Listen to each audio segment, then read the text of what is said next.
नमस्कार, आप देख रहे हैं किसान तक चैनल पर मौसम का अपडेट का ये विशेष बुलेटिन। मैं हूं देवेंद्र त्रिपाठी। दोस्तों, मॉनसून अपने आखिरी चरण में है और अब लोग इस खबर के लिए इंतजार कर रहे हैं कि मॉनसून वापस कब लौटेगा और कब लौटना शुरू करेगा, भारत से शुरुआत कब होगी और उनके क्षेत्र से कब वापस लौटेगा। ये जो मॉडल है ये विंड का मॉडल है, यानी हवाओं की दिशा को प्रदर्शित कर रहा है। और इस मॉडल में हम ये देख सकते हैं कि अभी भी अरब सागर और बंगाल की खाड़ी पर सक्रियता है। यहाँ पर आप देखिए, एक सिस्टम है लो प्रेशर के रूप में बनेगा जो चाइना की तरफ जाएगा, लेकिन दो सिस्टम यहाँ नीचे आप देख रहे हैं जो है भूमध्य रेखा के पास। ये सिस्टम है डिप्रेशन, ट्रॉपिकल डिप्रेशन की इंटेंसिटी में, और ये ट्रॉपिकल स्टॉर्म है, इसका नाम है ब्लॉसम। और ये सिस्टम अब जा कर के, इससे पहले जब ये नीचे था यहाँ पर, तब ये ऊपर आने वाली हवाओं को रोक रहा था। इसकी एनर्जी इसके पास ज़्यादा थी, लेकिन अब इसके आसपास की जो एनर्जी है वो ऊपर की तरफ बढ़ रही है, अरब सागर की तरफ पहुँच रही है। और अरब सागर पर पहुँचने के बाद इसका इम्पैक्ट गुजरात से लेकर कोस्टल रीजन पर या साउथ पेनिनसुलर रीजन पर, सेंट्रल इंडिया के कुछ भागों पर दिखाई पड़ेगा। हालांकि गुजरात पर बहुत ज़्यादा बारिश बढ़ती हुई नज़र नहीं आ रही है, ऐसा संकेत नहीं है। इस बीच आपको बता दूं कि इंडियन ओशन डायपोल यानी भूमध्य रेखा के पास पश्चिमी हिस्से पर जब तापमान समुद्र की सतह का गर्म हो जाता है, तब इंडियन ओशन डायपोल पॉजिटिव होता है और वो भारत के लिए फ़ायदेमंद होता है। यानी यहाँ पर तापमान गर्म होगा, समुद्र की सतह का तापमान ज़्यादा होगा, तो भारत को ज़्यादा बारिश मिलेगी। और इसके अलावा इसके पूर्वी सिरे पर जब यहाँ पर तापमान गर्म होगा तो भारत पर बारिश कम मिलेगी, इधर बारिश ज़्यादा मिलेगी। तो इस समय इंडियन ओशन डायपोल जो है वो पॉजिटिव नहीं, निगेटिव स्थिति में है। निगेटिव स्थिति में यानी यहाँ पर कूल है और यहाँ पर वार्म है, आप देख सकते हैं। तो ये जो वार्म की स्थिति है ये भारत की तरफ नहीं बल्कि ऑस्ट्रेलिया और आसपास के भागों की तरफ बारिश को इन्हेंस करती है। तो हालांकि अब जब मॉनसून वापस लौटने के फेज़ में है, तब इंडियन ओशन डायपोल का जिक्र करना या उसके बारे में बात करना कोई ज़्यादा महत्वपूर्ण नहीं है। लेकिन कई बार ये सिस्टम यानी अगर इंडियन ओशन डायपोल इस समय पॉजिटिव होता तो यहाँ से और ज़्यादा मात्रा में एनर्जी उठ रही होती और वो भारत के मध्य और पश्चिमी क्षेत्रों तथा दक्षिण के राज्यों को प्रभावित कर रही होती और मानसून यहाँ पर ज़्यादा जगहों पर अभी भी सक्रिय बना होता। तो फिलहाल अभी ये स्थिति नहीं है, मानसून इंडियन ओशन डायपोल के सपोर्ट में या सपोर्ट से काम नहीं कर रहा है। आगे बढ़ेंगे, बात करेंगे कि मानसून विड्रॉल कब करता है। इसमें आप देखें, ये 2024 का है जब हमने देखा कि मानसून वापस कब लौटा था। लाल लाइन जो दिख रहे हैं, लाल रंग की जो लाइन है वो नॉर्मल विड्रॉल लाइन है, यानी सामान्य तौर पर कब शुरुआत होती है मानसून की वापसी की। तो इसकी लाइन ही देखते हैं। यहाँ पर लाल रंग की लाइन जो पहली दिख रही है भारत की, वो 17 सितंबर की दिख रही है। और इसमें कौन से ज़िले हैं? जैसलमेर और बीकानेर। हो सकता है कुछ फजिल्का और फरीदकोट में भी शुरू हो जाए, वापस लौटना हो जाता है। ये सामान्य तिथि है, मैं आपको बता रहा हूँ। इसमें हर बार आगे पीछे देखा गया है। पिछली बार जो शुरुआत हुई थी मानसून के वापस लौटने की, वो 23 सितंबर को थी और 23 सितंबर को कच्छ और पश्चिमी राजस्थान के भागों से ये वापस लौटा था।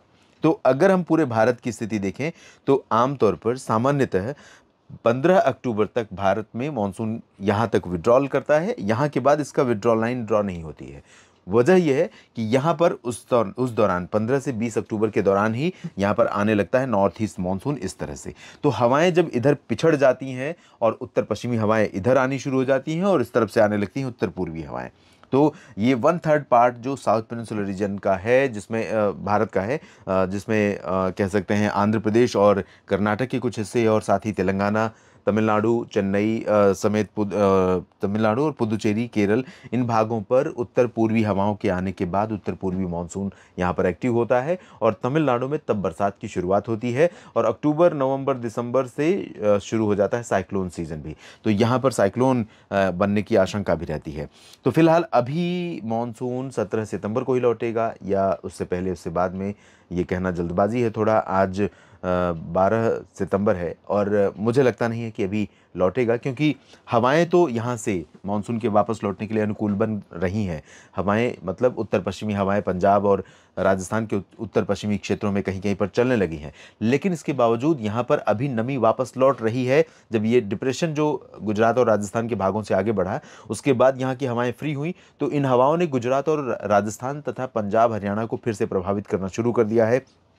और यहाँ पर हवा के ही चार्ट में देखें तो यहाँ पर हवाएं आने लगी हैं जो अरब सागर की हैं, और इन हवाओं के कारण यहाँ पर कल से और आज आज से ही कह सकते हैं कुछ बादल यहाँ पर बनने शुरू हो जाएंगे। तो बादल बढ़ेंगे, एटमॉस्फेयर में नमी बढ़ेगी। और दूसरा एक बहुत महत्वपूर्ण पैरामीटर है जिसका जिक्र मैंने पिछले वीडियो में भी या लाइव में भी किया था दोस्तों, यहाँ पर एक बनता है एंटी साइक्लोनिक सर्कुलेशन, जो गुजरात के पश्चिमी उत्तर पश्चिमी रीजन और राजस्थान के दक्षिण पश्चिमी हिस्से तथा एडजॉइनिंग पाकिस्तान के ऊपर बनता है।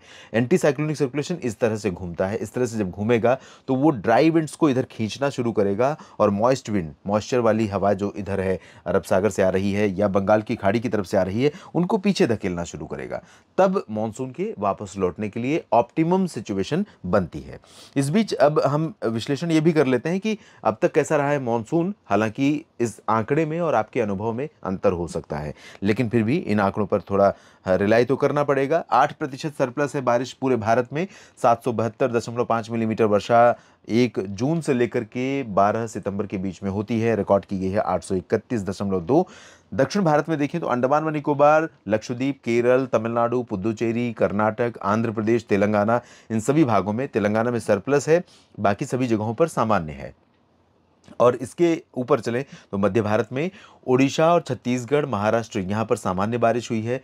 मध्य प्रदेश और गुजरात में सामान्य से अधिक बरसात रिकॉर्ड की गई है। और पूर्वी क्षेत्रों में देखें या पूर्वोत्तर क्षेत्रों में तो झारखंड, पश्चिम बंगाल में सामान्य है बारिश, सिक्किम में सामान्य है, नागालैंड, मणिपुर, मिजोरम, त्रिपुरा में वर्षा सामान्य दर्ज की गई है। बिहार अभी भी 31% डेफिशिएंट है, लेकिन यहाँ पर एक्सपीरियंस आपका निश्चित तौर पर 50-60% की कमी का होगा।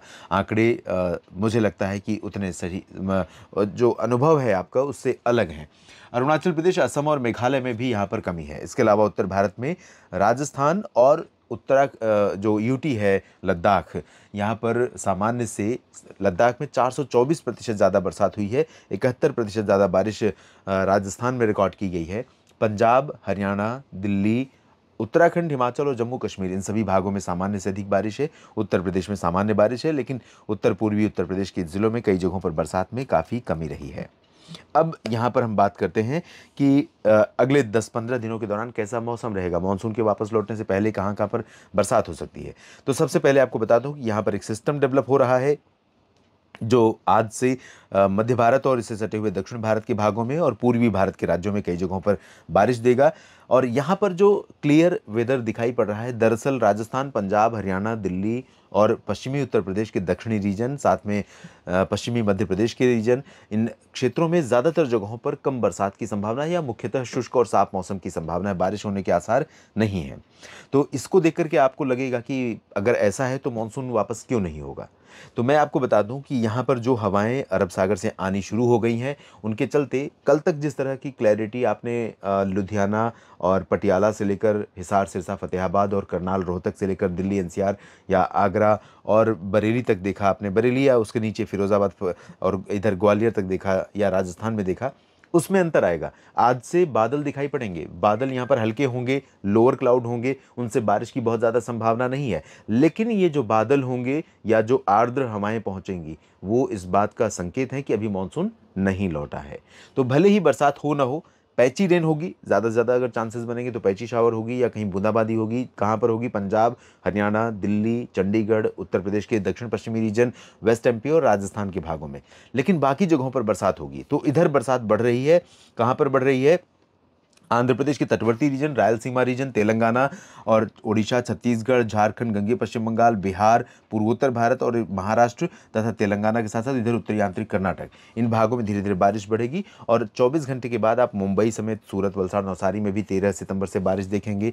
गुजरात के दक्षिणी क्षेत्रों में बारिश देखेंगे और भोपाल, उज्जैन तक बारिश देखेंगे आप 2 दिनों के बाद, यानी 14-15 सितंबर से। और 14-15 सितंबर से पंजाब, हरियाणा, दिल्ली और चंडीगढ़ तथा उत्तर प्रदेश के उत्तर पश्चिमी रीजन के जो तराई वाले बेल्ट हैं, यहाँ पर भी बरसात की कुछ शुरुआत हो सकती है। इंटेंसिटी भले कम रहे, लेकिन बरसात होने की संभावना यहाँ पर बन सकती है।